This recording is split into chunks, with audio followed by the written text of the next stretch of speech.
본문으로 바로 들어가겠습니다. 1번 낙스와 계약성서. 첫 번째 문단은 넘어가고요. 그러면 낙스와 계약 개념은 어떤 의미로 사용했는지 보자. 부터 읽겠습니다. 낙스는 구약성서의 역사를 지나치게 강조했고 신약성서보다는 주로 구약성서에서 자기 시대의 문제들에 대한 대답을 찾았다. 카일에 의하면 낙스는 종교의 정화, 비약, 민족적 차원에서의 종교개혁, 우상숭배를 주장하는 지배 권력에 대한 저항 등 구약성서에 직접적으로 제기된 문제에 살펴져 있었다. 낙스가 개혁 개념에 특별히 관심을 갖고 그것을 자신의 정치 이론의 해석학적 원리로 삼았다고 본다면 우리는 먼저 그가 구약성서를 어떻게 해석했는가를 고찰할 필요가 있다. 카일에 의하면 낙스의 정서가를 1차적으로 지배한 것은 신명기 12장 32절 내용이다. 너희는 내가 너희에게 명한 이 모든 것을 지키고 거의 한마디도 더하거나 빼서는 안 된다. 1547년 4월 낙스와 그의 제자들이 세인트 앤드류즈 성에 취입하여 전도하였다. 그는 이곳에서 목사로 안수받고 거기서 목회를 시작했는데 곧 프랑스 항전하다 성을 포위하였고 결국 낙스는 프랑스군에 체포되어 갤리선 노예가 되었다. 그가 프랑스군의 포로가 되기 전 세인트 앤드류즈 수도 원장과의 대화에서 이렇게 말한다. 주 너의 하나님 그대에게 행하라고 행한 모든 것을 주 너의 하나님에게 행할 것이며 아무것도 더하지도 말고 아무것도 빼지도 말라. 이 규칙에 의해서 그리스도의 교회는 하나님의 종교의 척도가 되며 그대들의 눈에 좋게 보이게 되는 것에 의해서가 아니다. 이 본문은 낙스의 종교 정황에 기준되었고 또한 그런 기준에 의거해서 우상 숭배적 행치에 대한 저항 이론을 발전시키게 되었다. 두 번째로 낙스의 정서 해석 방법의 특징은 문자적 해석이다. 그는 철저히 본문의 문자적 의미를 강조하였다. 그는 성서를 유사한 미래 사건에 대한 권위 있는 사례들의 책으로 보았다. 그는 종교개혁사 외교차적으로 예루살렘의 악습을 정화하는 것으로 파악했음에 따라서 성서를 우상 숭배적 통치자에 대한 저항을 위한 사례들의 책으로 해석하고자 했다. 다음 문단 넘어갑니다.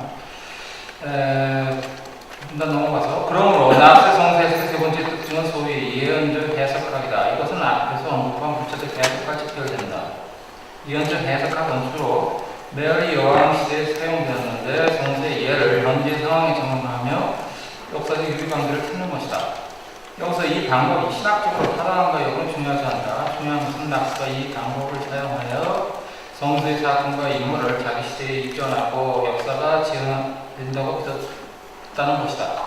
그는 항상 고대 이스라엘과 스코틀랜드, 잉글랜드를 비교하였고 여기서 유리관계를 넘어서 시공을 초월하여 양자를 동시하게 이르렀다. 그는 이스라엘 왕국의 역사가 스코틀랜드, 잉글랜드에서 반복된다고 믿었다.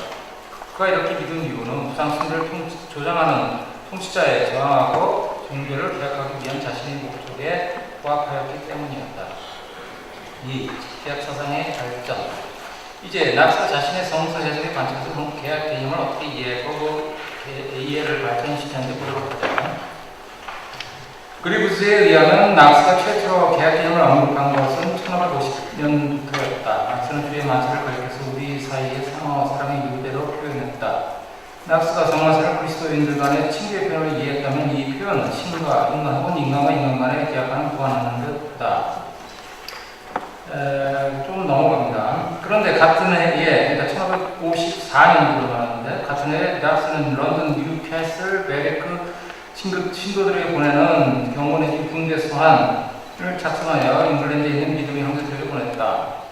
예전에 예레미야가 고집이 센 이스라엘 백성이 아무리 공부를 해주면 백성이 그의 말을 듣지 않아서 신의 심판을 피할 수 없었던 것처럼 지금 잉글랜드 백성들은 그리스도의 종의 말을 듣지 않고 신을 모독하고 있다는 말에서 그는 시작됩니다. 그는 결론부터 말한다. 백성이 우상을 신의 보복을 피하려면 우상 숭배자들과의 모든 교제를 피해야 한다는 것이다. 그는 우상 숭배를 피해야 하는 첫 번째 이유를 설명한다. 신과 우리 사이에 계약이 성립하기를 원한다면 그 계약은 우리 자신을 모든 종류의 우상 숭배에 대한 원수임을 선포하기를 요구하기 때문이다. 우리를 신으로부터 벗어나게 하는 자는 그들이 왕이든 여왕이든 간에 하나님의 원수다. 만약 우리가 신과 우리 사이에 계약을 끊임없이 준수하지 못한다면 그것은 우상 숭배를 부인하고 따르는 것이다. 넘어갑니다.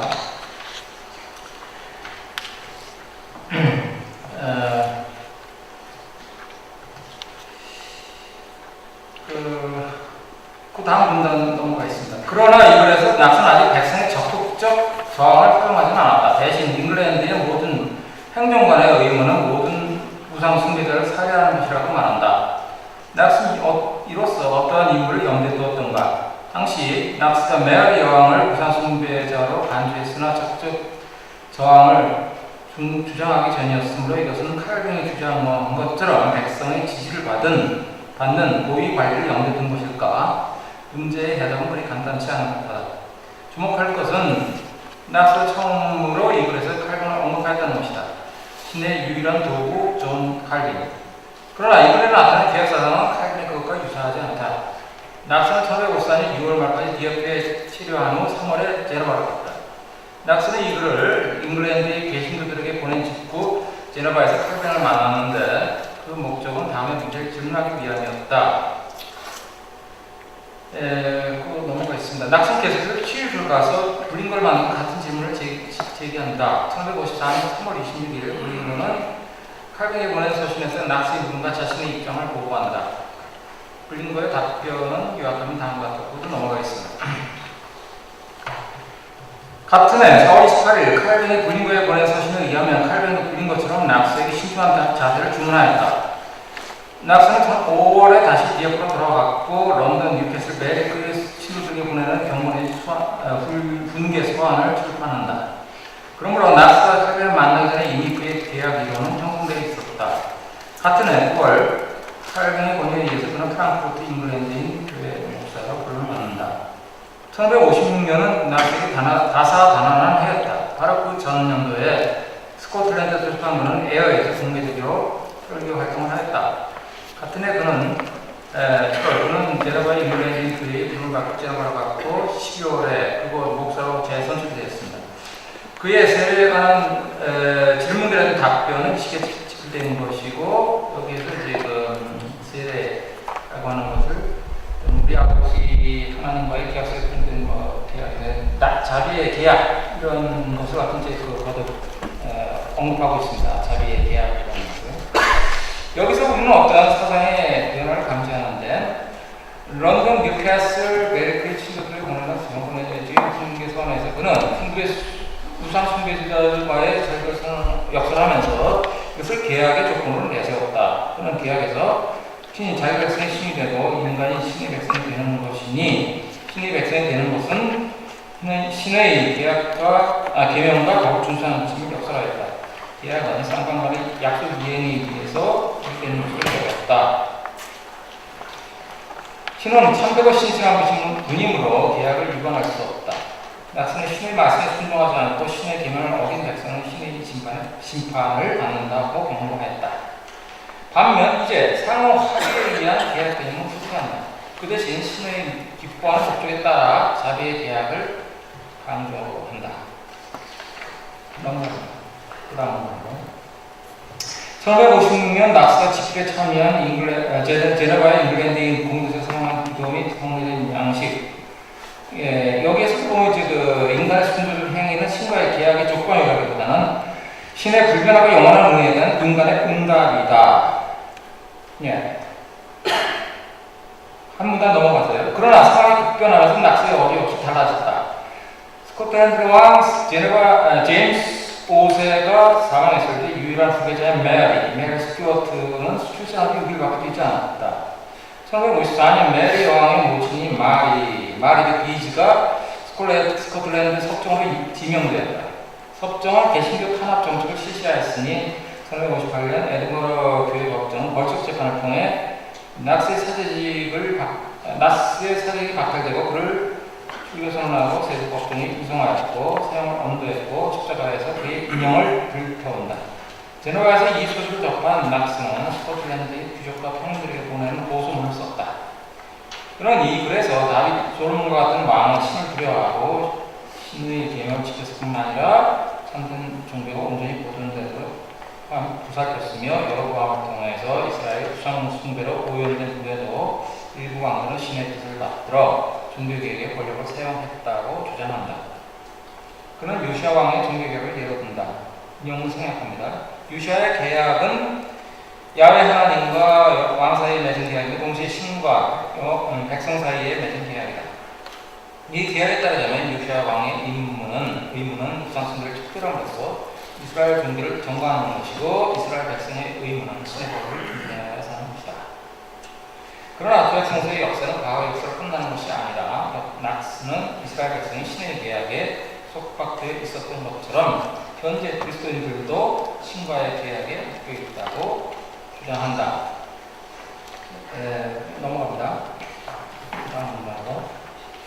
이로써 새로운 정치 상황 속에서 낙스는 상호 합의로서의 계약 개념으로 옮겨간다. 여기서 초점은 왕이 종교 정화의 의무를 수행하지 않는 것은 신에 대해서 계약을 위반하는 것이다. 이 경우 역시 신과 계약 관계 있는 그리스도인들이 신을 저버린 왕에 대해서 저항해야 한다는 것이다. 낙스는 부적들에게 고소한다. 인용을 생각합니다. 낙스는 우상 숭배적 통치에 대한 저항을 다른 논리에 의해서 정당합니다.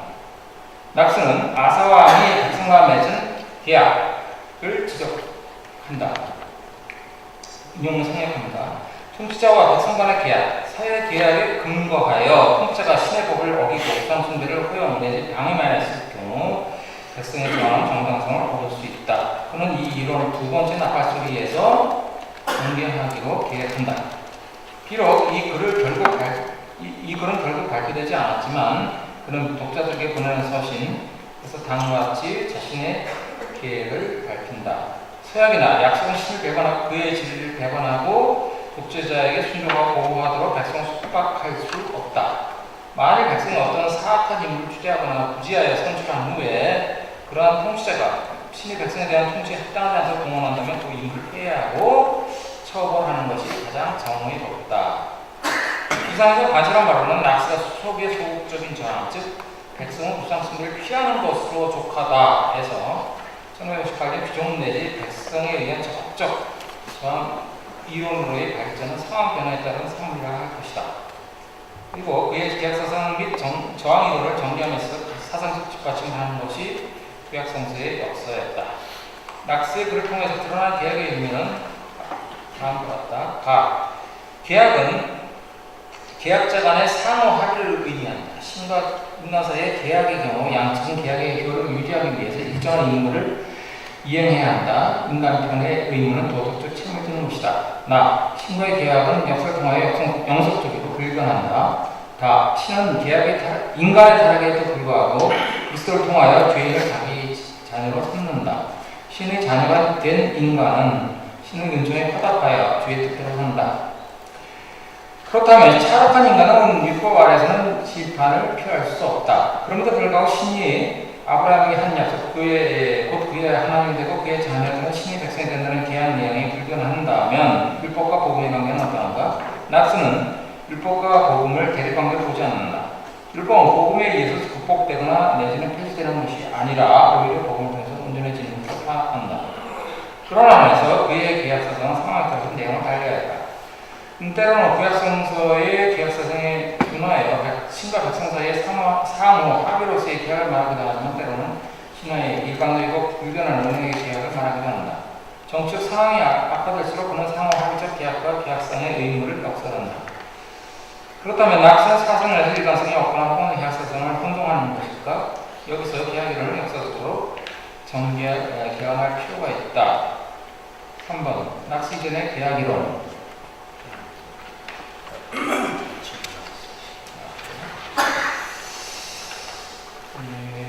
좀 넘어가야 될 것 같습니다.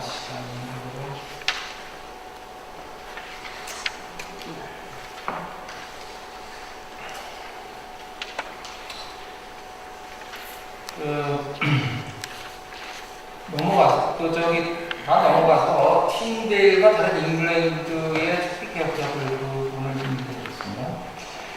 잉글랜드에는 낙스 이전에 이미 계약사상을 주장한 인물들이 있었다. 초기 잉글랜드 종교개혁 운동의 중심지는 케임브리지 대학이었다. 이 케임브리지 그룹의 지도자 중 한 사람이 팀데일이었는데 그는 1495년에 출생하여 옥스퍼드 대학교에서 수학하였고 케임브리지 대학에서 수학하고 케임브리지 그룹에 가담하였다. 그는 브리스톨 교육에서 수료자를 일하면서 그때 성서를 번역으로 결심하였다. 1924년 그는 비테메로 들어가서 루터를 만나고 그 앤드워프의 거저는 루터가 상대의 도움을 받아서 성서 번역에 헌신했다. 정서를 방문을 했고 1535년에 브리셀에서 체포되고 1930년에 이제 처형을 당합니다. 틴델은 마태복음 567장에 대한 주석의 서문에서 율법을 공부하기 위한 성서의 문을 여는 열쇠요. 율법은 우리를 그리스도인이라는 우리의 교사이고 율법의 정말은 그리스도라고 말한다. 좀 넘어가서 신은 오직 율법 지키기로 약속한 자에게만 구원의 약속을 주었다. 좀 넘어가서요. 우리가 율법을 준수하는 조건이 아니고는 은총을 받을 수 없다. 만일 은총을 받는 자가 율법을 위반하면 그는 다시 죽음의 위협에 떨어지게 된다. 그러므로 그는 인간이 지속적으로 죄를 범하지 않는다는 조건에서 은총과 용서의 약속을 주어준다고 주장한다. 그러므로 틴델은 신의 모든 약속은 인간의 순종을 조건으로 한다고 보았다. 틴델은 신학적으로 루터로부터 큰 영향을 받았다. 그러나 루터는 계약이론을 채택하지 않았고 통치에 대한 불복종 내지 저항을 쥐하고 거부하였고 육적인 자유를 위헌시하였다. 틴델은 치분리 혹은 그린거로부터 지하 사상의 영향을 받았다고 보는 견해가 있다. 그래서 어쨌든 그 치분리와의 어떤 사상의 유사성을 이제 의심할 여지가 없다고 봅니다. 그러나 틴델은 계약 사상의 근거로 정책 저항 이론을 발전시키지는 않았다. 계약 사상을 근거로 저항국서 이론으로 발전하지는 않았다. 오히려 그는 루터처럼 고난과 수동적 불종을 역설하였다. 넘어가겠습니다. 잉글랜드 또 다른 종교개혁자 후퍼의 총세기는 베일에 쌓여있다. 좀 내려가세요. 이 사람도 역시 그 메리와 함께 처형당한 사람인데요. 그가 주장하는 계약사상은 치빙블리 블링거에게 영향을 받은 바가 크다. 그는 계약을 상거래상의 계약에 빗대어 설명하고 있다. 넘어가서요. 그 다음입니다. 후퍼는 10개형 해설에서 계약의 조건을 설명한다. 첫 번째, 계약하는 당사자들이 계약되어야 할 사안에 대해 합의를 해야 한다. 식경은 바로 신과 인간 사이의 평화의 조건을 포함하는 문서이다. 여기에는 문서에 챙겨진 당사자들이 상호 어떤 방식으로 구속되는가를 설명하고 있다. 그래서 그 다음 문단으로 그러므로 후보는 계약을 무엇보다 상호 합의에 의한 계약을 이해하였으며 이것은 스윙글이 블링거의 사상으로부터 크게 영향을 받았다는 것을 알 수가 있다. 그 다음 문단입니다. 이상에서 우리는 스위스, 잉글랜드 종교개혁자들에게서 상호 계약 사상의 두 주요 흐름을 파악하였다. 한편으로는 스윙글이 블링거 등이 주장하는 계약의 상호 합의적 계약 사상이 있는데 이것은 중세적 사회 계약 이론과 연관이 있다고 보인다.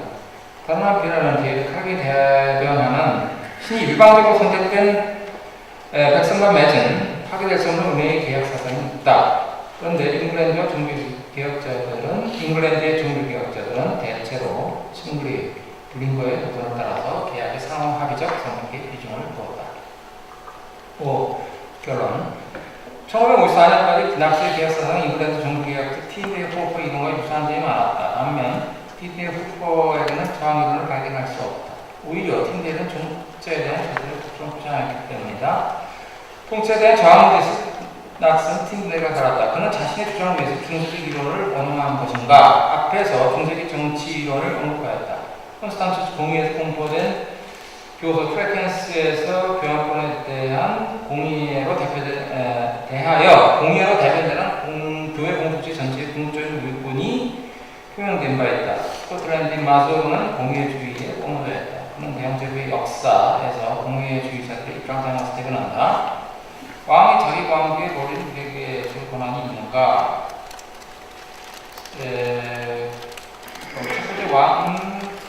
첫 번째, 왕은 자유자신의 왕에서 그의 권력을 보유한다. 그는 그 권력을 백성의 뜻에 반해 누군가에게 부여할 수 없다. 두 번째, 백성의 명백한 돈이 없다면 왕은 백성에게 짐을 주는 것이다. 그러나 백성은 그런 지금을 지불할 이유가 없다. 라고 비추어줍니다. 1522년 낙스는 글래스고우 대학에서 마조르의 강의를 들었을 가능성이 있다. 뿐만이 아니라 좀 넘어갑니다. 그 다음 문단. 따라서 낙스는 자유의 공간 중세기 정치이론 추빙글이 블링거 T.D.의 계약 사상에 영향을 받은 동시에 스코틀랜드의 계약사 전통을 종교적으로 순화시켜 정치적 계약 사상에 종교적 의미를 부여했다. 그러나 1554년 그는 칼뱅을 만난 이후 칼뱅의 계약 사상을 일부 수용하여 계약 사상에 계약 사상과는 차별화된 복음적 분해의 계약을 주장하였다. 우리가 주장하는 주목할 점은 열왕기 저자에게 통치의 선악의 구별 기준이 왕의 위신 사상을 위해서 얼마나 열성적이었는가가 기준이었던 것처럼 낙스는 사도린 미사를 우상숭배를 판단하고 우상숭배를 강행하는 통치자는 신의 명령을 위반한 자로 간주하였다. 그는 이때까지는 번제는 활력동 모심에 따라서 본세 불복종하는 것은 신을 거역하는 것이라는 기본 입장을 강조하였다. 따라서 우상숭배를 강요하는 정발에서 신실한 백성은 불의한 명령에 순종할 필요가 없으되 백성은 우상숭배를 멀리하고 우상숭배자가 교제하지 말 것을 공고하였다. 그러나 1958년 이후 특별한 정치상황에 직면하여 낙스는 백성은 신의 명령에 복종하는 것을 우선시해야 하고 우상숭배를 강요하는 통치에게 무력으로 저항해야 하고 또에 따라서 통치자를 탈의할 수 있다는 극단적인 입장을 발전하게 된다. 죄송합니다. 그 마지막 끝맞는 말만 읽어보겠습니다. 낙서는 계약이론에 근거해서 부상성을 강행하는 통치에 대한 저항의 정당성을 옹호하였으니 그런 점에서 그의 계약사상은 정책인 의미가 있다. 그는 계약사상의 정치자도 아니라 계약 체계적 이론가도 아니라 그는 계약이론을 정책 상황에 적용하였다. 로마 가톨릭 신앙을 고수한 스코틀랜드 정부는 중개국을 시설이 허락하지 않았으나 낙스는 결코 좌절하지 않았다. 이때 주변 성부는 그에게 풍부한 인증계약을 제공하였다. 그는 스코틀랜드를 신과 계약을 맺은 나라로 인식했고 그런 나라를 만들기 위해 헌신하였다. 그의 노력은 어둠도 결실을 맺었으니 1960년 8월 스코틀랜드 국회는 스코틀랜드 신앙고백을 채택함으로써 로마 가톨릭 신앙을 배척하고 가톨릭 미사를 범법행위를 간주하였다. 그의 12월 낙서 취한 작성한 시서에 들어가여 스코틀랜드 장로회에 조직되었다. 이상으로 마치겠습니다.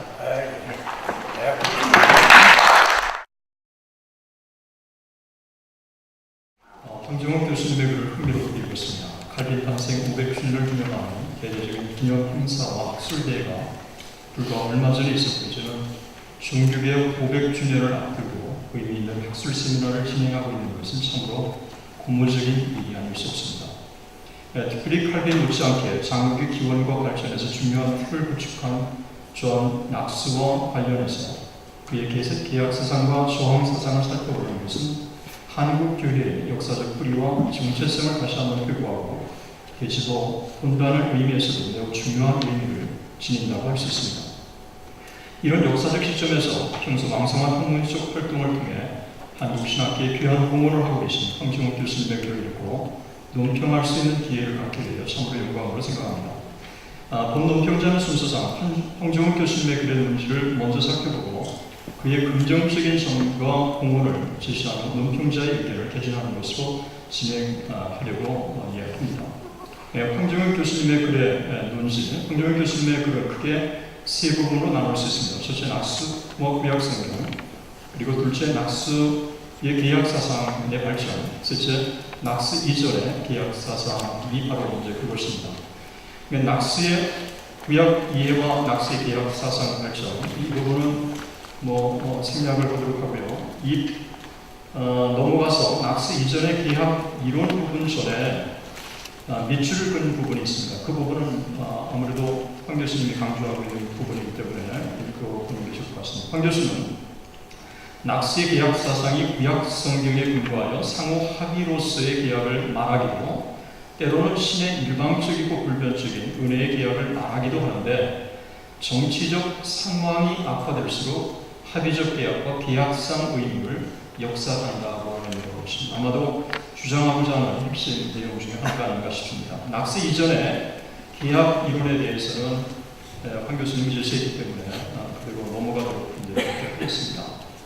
황 교수님의 결론 부분을 잠깐 좀 보는 게 여러분의 이해를 위해서 필요할 것 같습니다. 스위스 잉글랜드 종교개혁자들의 계약 사상은 수빙글이 불링글로 이어지는 상호합의적 계약 사상과 켈빈으로 대표되는 신이 일방적으로 선택된 백성과 맺은 파기할 수 없는 은혜의 계약 사상이 있습니다. 잉글랜드 계약 종교개혁자들은 계약을 상호합의적 성격으로 이해하는 경향이 강했다는 것입니다. 1554년까지 낙스의 계약 사상은 틴데일이나 후포의 이론과 유사한 점이 많았고 다만 틴데일과 후포에게서는 저항 이론을 찾을 수 없었다고 합니다. 것입니다. 낙스는 자연법에 근거한 중세기 정치로 쯔빙글리 불린거 틴데일의 계약 사상의 영향을 받은 동시에 스코틀랜드 계약 전통을 종교적으로 승화시켜 정치적 계약 행위에 종교적 의미를 부여하였다는 것입니다. 그러다가 1554년 켈빈을 만난 후 켈빈의 계약 사상을 일부 수용하여 구약 성서의 계약 사상과는 차별화된 복음적 은혜 계약을 주장하였다고 이제 하는 것입니다. 핵심 부분은 황교신 반복하기 때문에 이것으로 일단 내용은 압축을 해보고요. 그 다음에 황 교수님의 긍정적인 공헌과 기여를 보겠습니다. 첫째, 황 교수는 1차 문헌과 2차 문헌을 통해 낙스의 계약 사상을 충실하게 연구하여 선명한 연구 결과물을 내놓았습니다. 둘째, 낙스의 계약 사상만 단순히 제시하지 않고 낙스의 계약 사상의 근거가 되는 구약에 대한 낙스의 해석학부터 제시해서 낙스의 계약 사상의 사상적 근원이 어디에 있었는지를 제시해주고 있습니다. 실제 황 교수의 논문은 낙스의 계약 사상의 발전 과정뿐만 아니라 중세 계약이론, 쯔빙글리, 불린거, 칼빈, 틴데일과 영국의 종교개혁자들의 계약 사상과를 비교하여 낙스의 계약 사상이 이들과 어떻게 다른지, 어떤 점에서 연속성이 있는지를 설득력 있게 제시했습니다. 넷째, 다른 사상가들의 계약 사상과 시대적 정황을 동시에 제시하여 낙스의 계약 사상의 변천 과정을 역사적으로 이해할 수 있도록 만들었습니다. 예를 들어 낙스의 상호협약적 계약 사상이 1554년 칼빈을 만나면서 일방적 은혜 계약 사상으로 흐르는 듯하다. 다시 1558년 급박한 스코틀랜드 정치 상황의 영향으로 상호 협약적 계약 사상의 토대를 두면서 저항 사상이 강화되어 스코틀랜드 교회 개혁에 큰 영향을 미치게 되었다고 하는 지적입니다. 다섯째, 낙스의 계약 사상의 기원 발전 과정, 사상적 기원과 미친 영향, 그리고 더 나아가 낙스의 계약 사상의 위치까지 제시해 주었다는 점입니다. 황 교수는 낙스가 계약 사상의 창시자도 체계적 이론가도 아니지만 계약 이론을 정치적 상황에 적용하였다는 점에서 높이 평가해야 한다고 암시해 주고 있습니다. 아마도 황 교수님의 강조점이 여기에 있지 않을까 싶습니다. 다시 말해 낙스는 계약 이론의 근거에서 우상 숭배를 강행하는 통치자에 대한 저항의 정당성을 옹호하였고 이런 사상에 지대한 영향을 미쳤다는 것입니다. 좀 더 완성도를 높이기 위해서 보완했으면 하는 점을 지적하고자 합니다. 첫째, 먼저 논문의 체제와 관련된 지적입니다. 황 교수는 논문 서두에서 다음의 주제들을 고찰하겠다며 세 가지 질문 형식으로 던졌습니다. 가, 낙스의 계약 사상과 저항 이론은 어디에서 기원합니까? 나, 낙스의 계약 사상과 저항 이론은 스코틀랜드 종교계에 어떤 결과를 가져왔는가? 다, 낙스의 사상은 정치사에서 어떤 위치를 가지는가? 그런데 논문의 체제와 내용에서는 위 질문에 대한 답이 포함되기는 하지만 위 질문에 대한 답을 제시하는 형식으로 그게 전개되지 않았습니다. 황 교수는 독자가 자신의 논문을 읽으면서 자신이 위에서 제시한 문제에 대한 답을 자연스럽게 얻을 수 있을 것이기 때문에 서두에서 제시한 세 개의 질문과 완성된 논문의 체계가 크게 다르지 않다고 주장할지 모르지만 논평자가 볼 때는 한계가 있습니다. 차라리 본고는 위 질문에 대한 문제의식을 가지고 낙스의 계약사상과 저항사상을 이해하기 위해 낙스의 사상적, 성경적, 성경 해석 방법론과 성경적 근거를 그리고 일련의 그의 계약사상의 발전 과정을 살펴본 후 이전의 다른 종교개혁자들의 계약사상과 상호 비교를 통해 계약사상 면에서 이들 사상과 근거의 연속성과 불연속성이 무엇인지를 고찰하려고 합니다. 라고 하는 표현이 글의 체계에 더 잘 어울릴 수 있었을 것이라고 여겨집니다. 둘째, 황 교수는 낙스의 구약성서, 낙스의 계약사상의 발전, 낙스 이전의 계약 이론술로 그를 전개하고 있는데 역사 신학적인 논평자의 관점에서 볼 때는 시대적 역사적 순서대로 기술하였다면 더 좋았을 것이라고 생각합니다. 그렇게 되면 상호 비교를 통해 발전 과정은 물론 상호 유사점과 차이점을 포함하여 낙스의 계약사상이 더욱 선명하게 드러날 수 있었지 않을까 하는 생각을 갖습니다. 서론에서 발표자도 쯔빙글리, 칼빈, 불린거, 틴데일에 대한 계약사상에 대해서는 많은 논의와 연구가 진행됐다고 밝히고 있는데 이전에 계약사상을 먼저 기술했다면 낙스와 이전 계약사상가들의 연속성과 불연속성이 자연스럽게 드러났을 것이라고 여겨집니다. 낙스를 부각시키고 글의 진부함을 극복하기 위해서였다고 한다면 달리 평가할 수 있겠지만 말입니다. 셋째, 황 교수는 1에서 3 단원에서 전개한 것에 대해 결론 직전에 일단 연구 결과에 대해 나름대로 결론을 맺었습니다. 그리고는 정작 결론에서는 낙세 계약 사상, 통치자에 대한 저항 사상이 어디에서 기원됐는지 어떤 의미를 지니는지를 피력하고 있습니다. 지금까지 전개한 연구 진행의 연구 결과를 제시한 결론이라기보다 또 다른 관련 주제를 개진하고 있는 느낌을 강하게 받습니다. 그렇다면 결론이라고 하지 말고 낙세 계약 사상과 저항 정신의 의 또는 낙세 계약 사상과 저항 정신의 위치라는 소제목을 붙이는 것이 더 좋았지 않았을까 하는 생각이 듭니다. 이것이 만약 전체 결론의 성격이라면 더 지각도를 높게 할 것입니다. 넷째, 교정이 되지 않아서인지 서두에 낙스, 녹스가 혼재되어 있고 하나님과 신이라는 용어가 혼재되어 있습니다. 성경을 상소라고 하는 것은 이해할 수 있지만 여기서 말하는 신이 하나님을 가리키는 것인지 자연신을 지칭하는 것인지 또 다른 신을 언급하는 것인지 불확실합니다. 중립적이고 객관적으로 공평성을 기하는 의도에서 그런 표현을 썼는지 모르지만 모호합니다. 논평자는 논문을 읽으면서 발표자가 여기 신을 하나님을 가리키는 용어로 썼다고 이해는 되지만 의도적으로 하나님을 신으로 표현하지 않았는가 하는 생각이 듭니다. 사회계약론, 계약사상이 일반 세계사에서도 흔히 나타나는 용어이기 때문에 가급적 기독교적 성격을 강조할 필요가 없다고 느꼈는지 모르지만 논평자는 아쉬웠습니다. 다섯째, 한국 장로교라는 콘텍스트의 반영입니다. 본논문 주제가 낙세 계약 사상과 저항 사상이라는 제한된 주제, 시대적으로 한정된 주제이긴 하지만 한국교회 장로교가 차지하는 위치가 절대적이고 한국도 넓은 의미에서 낙스가 살았던 스코틀랜드와 유사점이 있을 수 있다는 점에서 한국적 응용이나 해석으로는 연결점이 있었다면 더 좋았지 않았을까 하는 생각이 듭니다. 저는 좀 아쉬움이 있어요. 왜냐하면 낙스를 다루면서 한국교회 지금 정체성의 문제를 고찰하기 위한 선의회로 한다면 한 명 정도 발표는 낙스와 한국교회를 좀 비교해서 낙스의 사상에 한국교회가 어떻게 진행되고 있고 한국교회가 정말 낙스의 장로교 전통에 서 있는지 이런 부분들, 박형령은 제대로 서 있는지 김재준은 제대로 서 있는지 그 외에도 박일철은 제대로 서 있는지 이런 것들을 통해서 우리의 정체성을 볼 수 있지 않습니까? 저는 과거에 대한 연구가 현재 우리의 모습을 보지 않는다면 무슨 의미가 있겠습니까?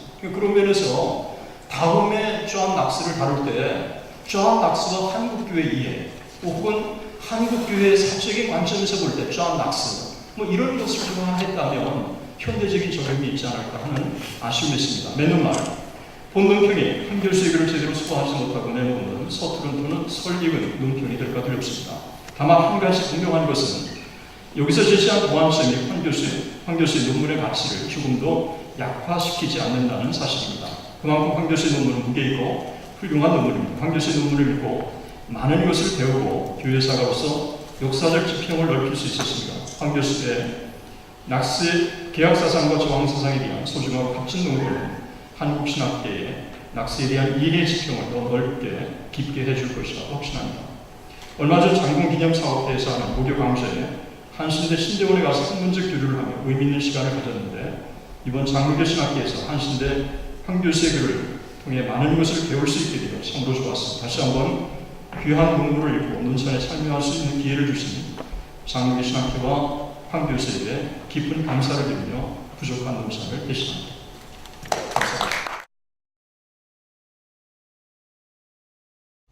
제 논찬 글이 짧아서 제가 한번 읽어보겠습니다. 오늘 장로교 신학회가 주관하여 종교개혁 500주년 기념 학술대회를 개최합니다. 이번 학술대회는 스코틀랜드 종교개혁자 존 녹스의 생애와 사상 그리고 그의 실천을 다양한 관점에서 다루고 있습니다. 이렇게 존 녹스만을 집중적으로 다룬 학술대회가 이제까지 국내 신학에서 별로 없었다고 보면서 또 존 녹스의 다른 종교개혁자들에 비해 한국교회에서는 상대적으로 덜 알려졌다는 그런 점에서 이번에 학술대회는 참으로 의미있고 중요하다고 봅니다. 논찬자는 평소에 학문적으로 존경하는 황정욱 교수님이 쓰신 논문 논찬합니다. 글쓴이는 존 녹스의 계약사상을 서술하되 그의 생애 전환과 사상 변화의 상관관계에 따라 서술했습니다. 이러한 서술은 교회사 분야에서 중요한 인물을 연구할 때 자주 사용하는 연구 방법입니다. 이 글에 따르면 녹스는 1550년부터 계약 사상을 의뢰했고 54년에 칼뱅을 만난 이후 칼뱅의 계약 사상을 일부 수용했고 58년 이후에 그의 계약 사상이 정치적 저항으로 연결되는 극단적 입장으로 발전했습니다. 그렇다면 그가 어떤 삶의 정황 속에서 그의 생각과 사상의 변화가 왔으면 또 그 변화는 어떻게 진행되었는가? 이 글의 설명에 따르면 녹스는 53년 이후 잉글랜드의 종교정책이 가톨릭 신앙으로 돌아서고 종교개혁의 우호적인 법령을 폐지하자 섬나라를 탈출하여 대륙의 노르망디 디에프로 피신합니다. 그리고 녹스는 3월에 제네바로 가서 칼뱅을 만났고 그 다음 계속해서 쥐리로 가서 볼링을 만났습니다. 55년 녹스는 스코틀랜드 잠시 돌아가서 공개 설교 활동을 하다가 7월에 제네바로 다시 와서 잉글랜드 사람들이 모이는 교회에서 목회합니다. 58년 스코틀랜드 에딘버러 교회 법정은 녹스를 불석 재판하여 그의 사례직을 박탈하고 출교시켰고 이어서 그를 세속법적으로 이송시켜서 사형을 선고했고 그를 인형으로 화해시킵니다. 이렇게 상황 변화에 응답하는 사물로서 녹스의 계약 사상이 발전되었고 또 이 사상과 관련된 저항 이론이 소극적 저항에서 적극적 저항으로 바뀌었습니다. 그런데 글쓴이는 녹스의 변화하는 계약 사상 속에서 변치 않았던 그 무엇이 떠오르는데 그의 계약 사상 저변에는 언제나 구약 성서를 역사적으로 통찰하고 그것을 살아있는 현재적 역사로 재현시키는 문자적, 예언자적 해석이 있다고 그렇게 보았습니다. 여기까지 이 글의 요지입니다. 이 글을 쓰는 시기가 유난히 덥고 습했던 올해 여름이었다고 생각하니 이 글을 쓰는 고생이 이만저만이 아니었을 거라 생각했습니다. 그 다음 제2회입니다. 이 글은 먼저 독자로 해요. 16세기 유럽 종교개혁과 개혁교회의 사상 계보를 파악하게 해줍니다. 존 녹스의 계약 사상은 독일 종교개혁자 루터에게서 비롯된 것이 아니라 자연법에 근거한 중세기의 정치 이론을 배경으로 스위스 종교개혁자 스윙글리 블링어 그리고 영국 틴데일의 영향을 받았고 특별히 칼뱅의 영향을 지대하게 되었습니다. 이러한 계보는 개혁교회의 전통유산이 어떻게 형성되었는지 그 과정을 우리가 오늘 살피게 합니다. 그런데 존 녹스의 계약 사상을 좀 더 깊이 또 좀 더 자세히 알고자 한두 가지 질문을 드리고자 합니다. 첫 번째, 17세기 네덜란드 개혁교회에서 신학이 뽑힐 때 계약 신학이 꽃봉오리처럼 활짝 피었는데 이제까지는 이 계약 신학이 칼뱅의 사상에 그 기반을 두었다고 알려졌습니다. 그런데 오늘 논문을 보면 떠오르는 궁금증이 있습니다. 혹시 녹스의 계약 사상이 영국과 스코틀랜드의 퓨리타니즘을 거쳐서 17세기 네덜란드의 계약 신학과 세속 통상 계약법에 영향을 끼치는지 여쭙고 싶습니다. 두 번째, 아까 나왔던 겁니다. 이번 학술대회 주제가 존 녹스와 한국교회이기에 존 녹스의 계약 사상이 오늘의 한국교회 주님이 무엇인지도 묻고 싶습니다. 이거를 통해 존 녹스의 계약 사상과 저항 정신을 잘 알게 해주신 황 교수님께 진심으로 감사드립니다.